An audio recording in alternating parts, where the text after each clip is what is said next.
Doctor Baba Saheb Ambedkar open university.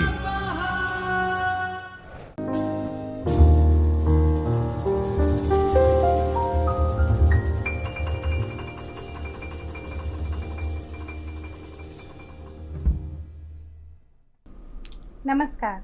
Doctor बाबा Saheb Ambedkar open university की ओर से आयोजित इस आभासी व्याख्यान माला में आप सभी का स्वागत है। एमए अंतिम वर्ष के छात्रों के लिए हम MHD 16 भारतीय उपन्यास के पहले खंड चेम्मीन को लेकर के आए हैं। चेम्मीन मलयालम उपन्यास है जिसको हम अपने पाठ्यक्रम में भारतीय उपन्यासों के अंतर्गत पढ़ेंगे। पिछली कक्षा में हमने तकाशी शिवशंकर पिल्लई, जो इस उपन्यास के लेखक हैं, मलयालम साहित्य के और भारतीय साहित्य के एक स्वनामधन्य लेखक हैं, उनके विषय में जाना था। आज हम चेम्मीन को लेकर के थोड़ा जानेंगे। उसके युग परिवेश, चेम्मीन में जिस युग परिवेश की बात की गई है उसके विषय में हम थोड़ी सी चर्चा करेंगे। इस इकाई का उद्देश्य चेम्मीन उपन्यास में के काल और परिस्थितियों का परिचय प्राप्त करना है। 20वीं सदी के का आरंभ इसका काल है, जिसमें केरल की सामाजिक और राजनीतिक परिस्थिति क्या है इसके विषय में हम थोड़ा सा जानेंगे। और चेम्मीन में क्या सामाजिक अवबोध दर्शाया गया है, किस तरह का उससे सामाजिक अवबोध प्राप्त होता है, इसको भी हम जानेंगे। चेम्मीन ये यहाँ पर मैंने रखा है एक उपन्यास, मलयालम उपन्यास का मुख पृष्ठ और एक हिंदी में जो उसका अनुवाद छपा है, प्रकाशित हुआ है, वो रखा है। आप निश्चित रूप से इस उपन्यास को या तो पुस्तकालय से या खरीद कर अपने पास उपलब्ध करें और अवश्य पूरा पढ़ें। आपको जो पाठ्य सामग्री मिली है उसमें पूरा उपन्यास नहीं दिया जा सकता, तो नहीं दिया गया है। तो ये उपन्यास लेकिन निश्चित रूप से आप जब तक पूरा नहीं पढ़ लेंगे तब तक आप इसको समझ नहीं पाएंगे। तो जहाँ से भी आपको उपलब्ध हो आप इसको उपलब्ध करें। संभवतः यह नेट पर भी उपलब्ध हो सकता है, तो वहाँ से भी आप प्रयत्न कर सकते हैं। और अधिक अच्छा होगा यदि आप इसको पुस्तकालय और या खरीद कर पुस्तकाकार रूप में प्राप्त करें और पढ़ें। बहुत बड़ा नहीं है, छोटा ही उपन्यास है, इसको आप पूरा पढ़ें। इस पर फिल्म भी बनी है मलयालम में, तो उस फिल्म को भी आप चाहें तो देख सकते हैं। भाषा बहुत बड़ी समस्या नहीं लाती है फिल्म देखते समय, और सबटाइटल्स इंग्लिश में मिल सकती है, तो आप चेम्मीन फिल्म को भी देख करके इसको समझ सकते हैं। लेकिन उपन्यास को समझने के लिए तो उपन्यास को ही पढ़ना होगा। ऐसा नहीं है कि उपन्यास पूरी तरह से विजुअल रूप में फिल्म में आ ही जाता है। उसका एक दूसरी तरह से आस्वाद प्राप्त करने के लिए आप फिल्म देख सकते हैं। लेकिन अगर उपन्यास पर आपको बात करनी है, जो कि हमारे पाठ्यक्रम का उद्देश्य है, आपको उपन्यास विधा से अच्छी तरह से, साहित्यिक विधा के रूप में उपन्यास को अच्छी तरह से समझाना और उस परिप्रेक्ष्य में भारतीय साहित्य को देखना, तो उसमें आपको निश्चित रूप से उपन्यास पढ़ना पड़ेगा। फिल्म एक एडिशन हो सकती है, एक या थोड़ा सा उसके बदले हुए आस्वाद को प्राप्त करने का जरिया हो सकती है, लेकिन वो उपन्यास का स्थानापन्न नहीं हो सकती। तो आप कभी ये मत समझिएगा कि फिल्म देख करके आपने उपन्यास पढ़ लिया। नहीं, उपन्यास पढ़ना एकदम अलग प्रक्रिया होती है, एकदम अलग उसका आस्वाद, उसकी समझ बनती है, और फिल्म की बिल्कुल अलग। दो बिल्कुल अलग विधाएं हैं और बिल्कुल अलग अलग चीज़ें हैं। भले ही एक ही चीज़ पर दोनों क्यों ना आधारित हो, मूल कथा वस्तु एक होने पर भी दोनों बिल्कुल अलग है। बल्कि इस चीज़ को भी समझने के लिए आप ऐसा कर सकते हैं कि उपन्यास भी पढ़ें और फिल्म भी देखें। तो ये एक एडिशन हो सकता है, लेकिन उपन्यास निश्चित रूप से पुस्तक के रूप में उपन्यास अवश्य पढ़िए। 20वीं सदी के आरंभ में केरल किस तरह का था, क्या राजनीतिक परिस्थितियां थी, इस पर हम थोड़ी सी एक नज़र पहले डाल लें। तो वर्तमान में केरल एक राज्य है पूरा। हम केरल को केरल राज्य के रूप में जानते हैं। बहुत बड़ा भी नहीं है, छोटा सा राज्य है। लेकिन 20वीं सदी के आरंभ में ये वस्तुतः 3 भागों में बटा हुआ था। और ये 20वीं सदी में नहीं, उसके काफ़ी पहले से, मतलब करीब 18वीं सदी से ही वो इस तरह से 3 भागों में बट चुका था। 3 राज्य थे उसके अंतर्गत। वो जो भूभाग है पूरा केरल का, वो 3 राज्यों में बटा हुआ था। उत्तरी केरल मालाबार कहलाता था, मध्य केरल कोच्चि राज्य कहलाता था, और दक्षिण केरल तिरुविंताकुर राज्य कहलाता था। ये 3 राज्य थे। मालाबार बिल्कुल सीधे ब्रिटिश शासन के अंतर्गत आ गया था 20वीं सदी के आरंभ में, उसके काफ़ी पहले से ही, बल्कि 19वीं शताब्दी में ही मालाबार पर सीधे ब्रिटिश शासन स्थापित हो गया था। कोच्चि और तिरुविंताकुर में ब्राह्मण राजा थे। ब्राह्मणों का वर्चस्व था, और वो उसमें सीधे तो ब्रिटिश शासन नहीं था, लेकिन ये जो राजा थे इन 2 राज्यों के, वो भी ब्रिटिश शासन के अंतर्गत ही थे, और उनसे ही दिशा निर्देश प्राप्त करते थे। मतलब उनके समर्थन से, ब्रिटिश सरकार के समर्थन से ही वो सरकारें चलती थी। तो भले ना वहाँ पे राजा हो, लेकिन शासन ब्रिटेन का था, सीधा नहीं था।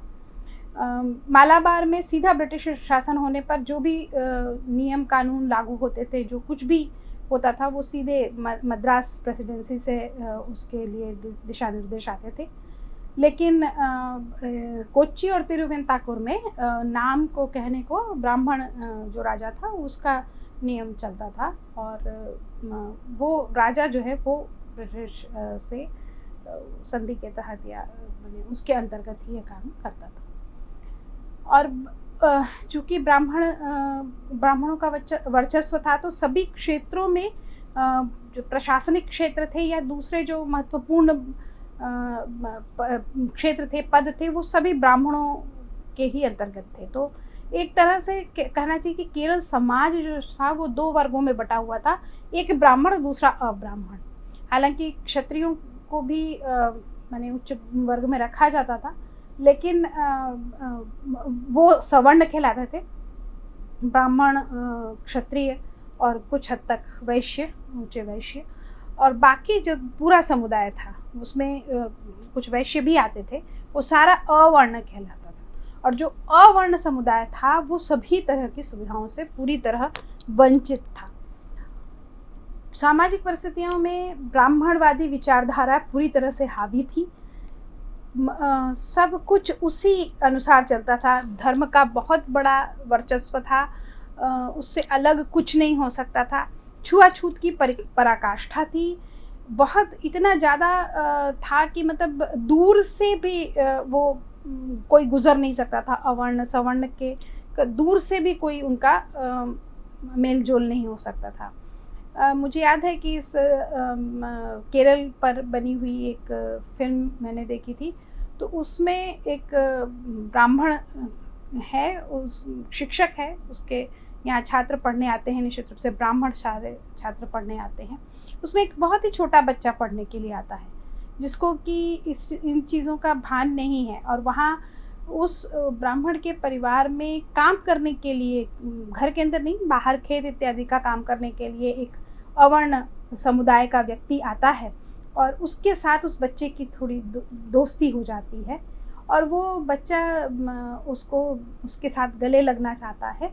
और वो सोच करके कि ये बच्चा आएगा मुझसे गले लगने के लिए, वो इतना आतंकित हो जाता है कि जल्दी जल्दी एक ताड़ के पेड़ पर ऊपर चढ़ जाता है। तो बच्चा कहता है कि तुम नीचे उतरो, मैं तुमसे गले लगूंगा। तो वो कहता है कि नहीं, तुम मुझे नहीं छू सकते। तो तुमको हवा छू सकती है, तुमको सूर्य की किरण छू सकती है, तो मैं क्यों नहीं छू सकता? ये प्रश्न उठाता है। इसी पर वो फिल्म का संदेश है। लेकिन ये जो दिखाया कि उस समय की छुआछूत की क्या परिस्थिति केरल में थी, तो पराकाष्ठ मतलब बिल्कुल छुआछूत माने भयानक रूप से था। और अगर माने छू जाए या अवर्ण समुदाय किसी भी तरह से सवर्ण के सामने आ जाए, तो मतलब बहुत उनको सज़ा मिलती थी, और बहुत अमानवीय यातनाएं एक तरह से दी जाती थी। अवर्णों को जो जीने का सामान्य अधिकार था वो भी नहीं मिलता था। जैसे भंगी का बेटा में उल्लेख मिलता है कि वो अपने माने उसके पिता की, जो उस नायक है उस उपन्यास का, उसके पिता की लाश को अंतिम संस्कार भी नहीं मिलता है और कुत्ते उसकी लाश को खाते हैं। तो ये यहाँ तक का अमानवीयता उस छुआछूत के कारण दिखाई पड़ती है। एक और बहुत बड़ी और अजीब सी थी, जो शायद भारत में और किसी क्षेत्र में मेरी जानकारी में नहीं है, कि अवर्ण समुदाय की जो स्त्रियां थीं उनको ऊपर वस्त्र पहनने का अधिकार नहीं था, उनको किसी प्रकार का आभूषण पहनने का अधिकार नहीं था। तो ये 1935 माने 20वीं शताब्दी के आरंभ में जाकर के ये शासनादेश आया कि वो ऊपर भी कपड़ा पहन सकती हैं। माने उनका ऊपर का पूरा, वो केवल नीचे अधो वस्त्र पहनती थी, ऊपर वो कुछ नहीं पहन सकती थी, ये अधिकार नहीं था। और अगर ऐसा कोई स्त्री कर ले तो उसको सजा मिलती थी। तो इस तरह के जो अमानवीय परंपराएं थीं वो केरल में उस समय चल रही थी। भू स्वामित्व की जो प्रथा थी, पूरी तरह से जो पूरा भूभाग था, कृषि योग्य जो भूमि थी, वो पूरी राजा की या राजा के सामंतों की हुआ करती थी। और उनको खेती करने के लिए बांट दिया जाता था उनसे, जो नीचे जाति नायर जाति होती थी, जो कि ब्राह्मणों की सेवा में नियुक्त होती थी। और ये नायर जाति के ऊपर भी ब्राह्मण किसी भी तरह का अत्याचार करने के लिए स्वतंत्र थे, उनकी स्त्रियों के साथ किसी भी तरह का व्यवहार करने के लिए स्वतंत्र थे, और कोई भी आवाज़ नहीं उठा सकता था। स्त्रियां उनके माने रखैल की तरह से रहती थी। और यहाँ तक कि जिन स्त्रियों के साथ वो ये सारा अत्याचार करते थे, उनको भी अन्य समय में वो छुआछूत के दायरे में ही रखते थे, और उनसे उत्पन्न हुए बच्चे, उनके खुद के बच्चे भी वो अछूत ही कहलाते थे, यानी छुआछूत के उसमें ही आते थे। जितना जो उनकी सीमा बनी हुई है वहीं तक वो कर सकते थे, उससे आगे नहीं। निश्चित रूप से कोई उत्तराधिकार या इसमें तो कोई मायने ही नहीं रखता है कि वैसा कुछ होता हो। तो पूरी की पूरी ज़मीन राजा या सामंतों की होती थी, जो कि खेती करने के लिए नायरों को दी गई होती थी। और नायर भी स्वयं खेती नहीं करते थे, वो अवर्णों से खेती करवाते थे। तो एक तरह से गुलामों की तरह से उनसे काम लिया जाता था, बंधुआ प्रथा थी, और पीढ़ी दर पीढ़ी ये चला आता था। उससे निकलने का कोई रास्ता कहीं किसी को दिखाई नहीं देता था। ये बहुत बाद में हुआ, आज़ादी के बाद ये हुआ कि वो सारी भूमि लेकर के और फिर सब में बांटी गई। आपको मालूम है कि केरल में अधिक समय जो है वो मार्क्सवादी विचारधारा के या कम्युनिस्ट विचारधारा के सरकारें रही हैं। तो उसका कारण यही है कि बहुत ज़्यादा वहाँ पे आर्थिक विषमता पैदा हो गई थी, और किसी भी तरह का, दोनों माने आर्थिक और सामाजिक दोनों ही विषमताएं इतनी ज़्यादा थीं कि किसी भी तरह माने उसका कोई हल नहीं दिखाई पड़ रहा था। पराकाष्ठा हो गई, एकदम अंतिम सीमा तक, चरम सीमा तक पहुंच गई थी अत्याचार सवर्णों के अवर्णों पर। तो इस कारण से फिर धीरे धीरे मतलब जो मार्क्सवादी विचारधारा को, कम्युनिस्ट विचारधारा को ज़्यादा बल मिला वहाँ पर, और वो ज़्यादा उभर के आई। जो सताए हुए शोषित लोग थे वो उभर आए सामने, और उन्होंने ये सारी व्यवस्थाएं धीरे धीरे परिवर्तित की, जिसका आरंभ 20वीं शताब्दी के आरंभ में हुआ, जब कांग्रेस ने अपना स्वतंत्रता प्राप्ति का आंदोलन शुरू किया, और उसके साथ ही सामाजिक बदलावों के भी बहुत सारे आंदोलन शुरू हुए। तब जाकर के थोड़ी सी परिस्थितियां बदलने लगी, और धीरे धीरे वहाँ पर परिवर्तन आया। भूमि लोगों में बराबर बांटी गई, बड़े बड़े जो ज़मींदार सामंत थे उनसे भूमि ली गई। बहुत सारा परिवर्तन इस 20वीं शताब्दी के बाद बने, एक तरह से स्वतंत्रता के बाद बहुत सारा हुआ, लेकिन उसकी शुरुआत जो थी वो 20वीं सदी के आरंभ में हुई थी। चेमीन की अगर हम बात करें सीधे कि चेमीन में किस तरह से इन चीज़ों को लिया गया है, तो चेमीन को तकाशी ने बिल्कुल अरे समाज के ऊपर केंद्रित किया है। वो उनकी ही बात करते हैं, उसके अलावा दूसरी कोई बात नहीं करते हैं। और उस उनका बहुत ही विशद, बहुत ही संपूर्ण चित्र खींचते हैं अरे समाज का। उनके निवास स्थान के विषय में वो काफ़ी अच्छी तरह से पूरे हील हवाले के साथ, पूरे सारे वर्णनों के साथ, पूरे डिटेल्स के साथ वो उनके निवास स्थान का वर्णन करते हैं। उनकी जो परिस्थितियां हैं, किस तरह की परिस्थिति में वो रहते हैं, क्या करते हैं, क्या कैसी जीवन शैली है, उसके ऊपर वो पूरा प्रकाश डालते हैं। व्यवसाय उनका क्या व्यवसाय है, मुख्य रूप से मछली पकड़ना, जाल बनाना और सागर में जाना, माने उनका सब कुछ, उनकी सारी जो मान्यताएं हैं, उनके सब कुछ जो है वो समुद्र से जुड़ा हुआ है, उसकी बात वो करते हैं। उनके आचार विचार और धारणाओं की बात करते हैं और समुद्र से उनके संबंध की बात करते हैं कि किस तरह से उनका सब कुछ समुद्र से जुड़ा हुआ है। और इस पूरे उपन्यास में हर एक पहलू पर अरे समाज के जो अंधविश्वास हैं, जो उनकी जो मान्यताएं हैं, सांस्कृतिक मान्यताएं हैं, जो सामाजिक मान्यताएं हैं, विवाह को लेकर के जो मान्यताएं हैं, उन सब का उन्होंने बहुत सहज रूप से और बहुत विशद रूप से पूरे वर्णनों के साथ, सूक्ष्म वर्णनों के साथ उन्होंने उसका पूरा चित्र खींचा है। और उनके अरे समुदाय का पूरा संपूर्ण जीवन चित्र इस में उपलब्ध होता है। उनके पूरे सामाजिक उनके पूरी सामाजिक परिस्थिति का, उनके पूरे सामाजिक किस प्रकार से उनका जीवन चलता है, उस सब का पूरा चित्र इसमें दिखाई पड़ता है। हम केरल में उस समय जो परिस्थितियां थीं और उसका अरे समुदाय पर क्या प्रभाव पड़ा, इसके विषय में चेमीन में बहुत, क्योंकि वो बिल्कुल केंद्रित करते हैं अपने को एक विशेष समुदाय पर, और ख़ास करके एक विशेष एक परिवार पर। तो वो बाहर नहीं जाता कहीं पर, वो परिवार कहीं बाहर नहीं जाता है, वो अपने निवास स्थान के बाहर। तो इसलिए केरल की पूरी परिस्थितियों का सीधा चित्र इसमें नहीं मिलता है, बट लेकिन निश्चित रूप से जो चीज़ें वर्णित हुई हैं, जिस आलोक में तकाशी ने चेम्मीन की कथा का ताना बुना है, उसमें पूरे केरल की परिस्थितियों का उसमें प्रतिबिंबन मिल जाता है। ये एक बहुत ही महत्वपूर्ण बात है। वो अलग से कुछ नहीं टिप्पणी करते, वो अलग से कुछ कहते नहीं, वैसे वो नहीं करते, लेकिन फिर भी उनकी कथन शैली है, उन्होंने जिस तरह से कुरुतम्मा और परिकुट्टी की कहानी, प्रेम संबंध वर्णित किया है, और उसके चलते उस पूरे